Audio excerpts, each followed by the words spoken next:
Good morning. Welcome to the 25th Annual Northwest Jewelry and Metals Symposium. If you're expecting an engaging, information-packed day, you've come to the right place.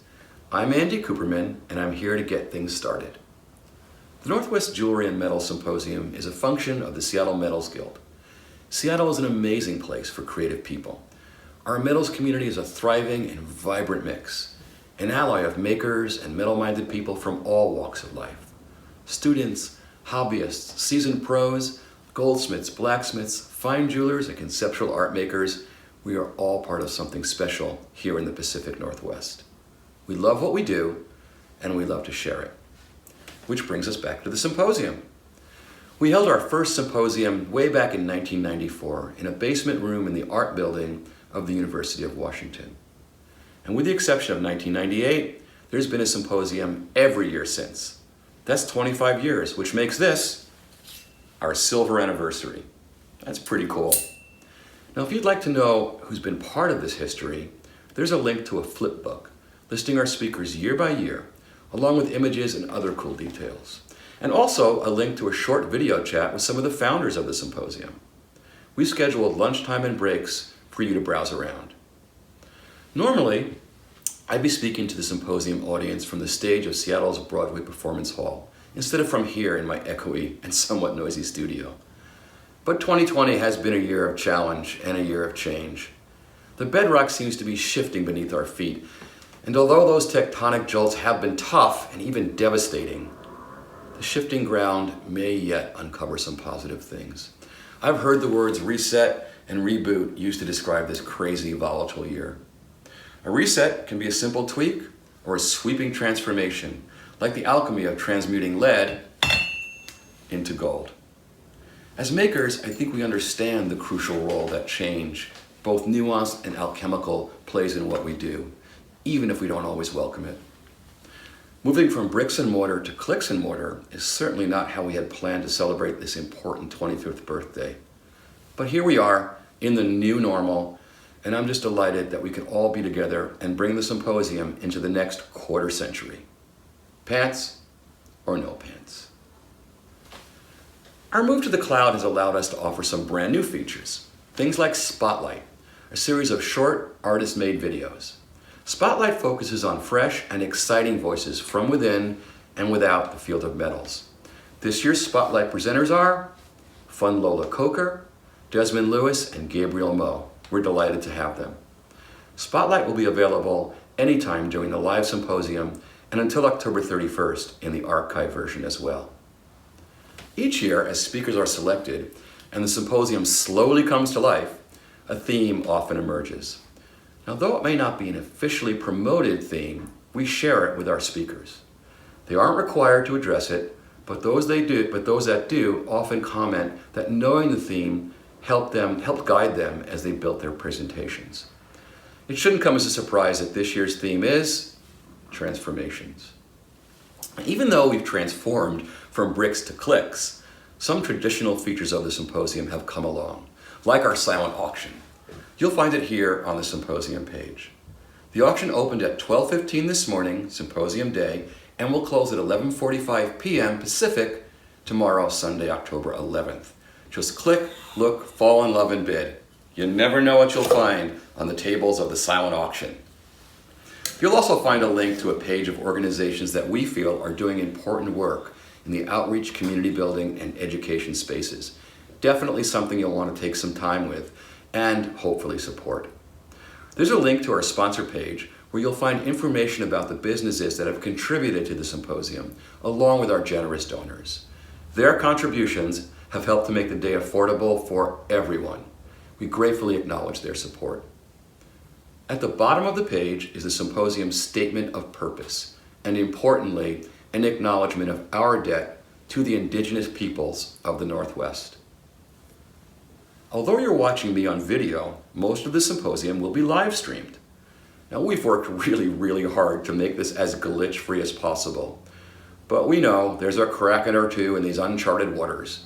So please, bear with us should any technical gremlins rear their ugly and nasty little heads.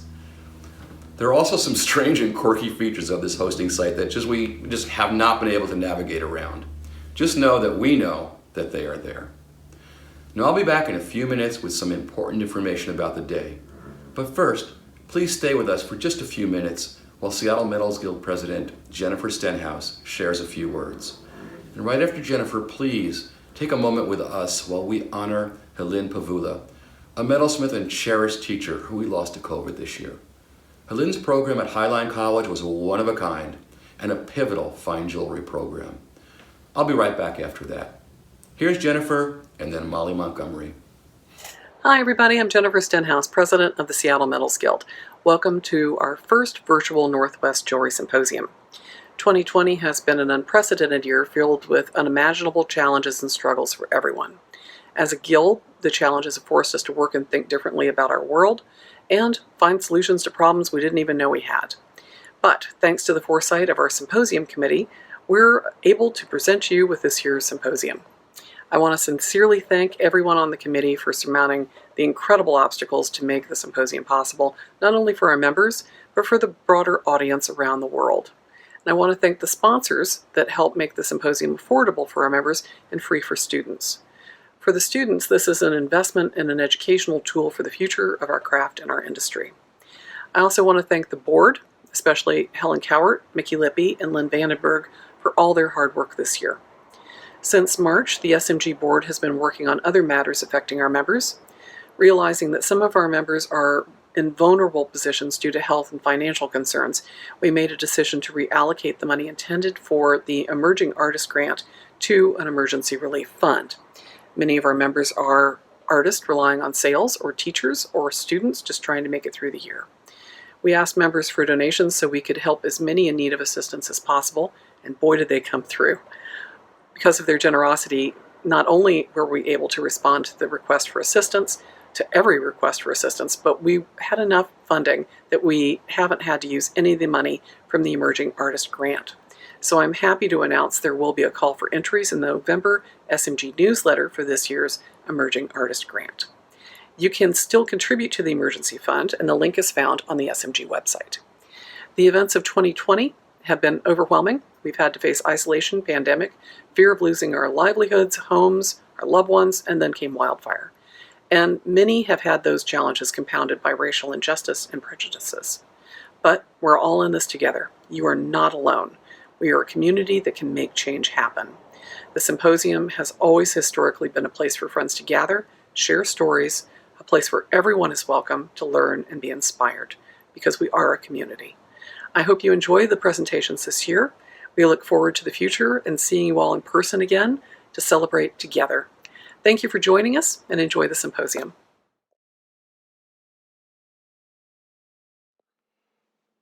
Hi, I'm Molly Montgomery. I first met Helen Pavula in 1989 when I started the jewelry goldsmithing program at Highline Community College. In the 1960s, Helen went to the University of Washington when she was raising her daughter on her own and received her MFA in jewelry metals. From there, she went on and worked at Highline Community College in the Jewelry Vo-Tech program. She became the art department chair and turned the jewelry program into a 2-year associate's degree that she ran from the late 60s to the mid-1990s. In the 1970s, she received a federal grant to start the Southwest Indian Jewelry Program in Fort Lewis, Colorado. What I learned from Helen were my technical skills, my stone setting, and my love for art, jewelry, and history of body adornment. All in all, Helen was a trailblazer in the metals teaching community. She was a pioneer starting programs in the late 60s and early 70s, and has made a lasting impact on jewelry metals to this day. Thank you. Thanks, Jen and Molly. Welcome back. Here's just a few more details. You'll find the day's schedule on the symposium homepage. We have 5 featured speakers, each streaming live. Please click on each speaker just to be sure that your spot is reserved for them all. We know how clumsy this is, and we'll most definitely fix that next year, but please bear with us. Each speaking slot will begin on the hour promptly. If you arrive late or just want to see something again, you can always catch up at a later time because your registration fee has you covered. The archive symposium will be available starting soon after our live stream and running through October 31st. Just hit the replay button. Each presentation will run about 30 minutes, with another 15 minutes of questions and answers, followed by a 15-minute break to give you time between presentations to attend to whatever business that needs attending to, like switching your jewelry out, for instance. During the live presentation, you can post your questions to the chat page. Our trusty moderator will collect them and present them to the speaker during Q&A. This brings us up to the top of the next hour, and so on. We'll break for lunch from 12 to 1 p.m. U.S. Pacific. Lunch and breaks are ideal times to check out Spotlight, the auction, and our sponsor, donor, and organization pages. They will be available all day. Once again, the auction opened early this morning at 12:15 Pacific. It will run for 48 hours until 11:45 p.m. Pacific on Sunday. You'll find a link on the symposium site with instructions on how to bid. After the lecture, there's the post-symposium panel Q&A, a chance to ask even more questions and delve deeper. All the speakers will be in a virtual lounge together, so we have no idea where the conversation will go. Bring a beverage, kick off your pants, or put them on if that's your thing, and relax with your colleagues and your community. We are really glad that you've decided to join us, and we're excited to share a bit of our symposium tradition with you. Buckle up, it's gonna be fun. See you soon.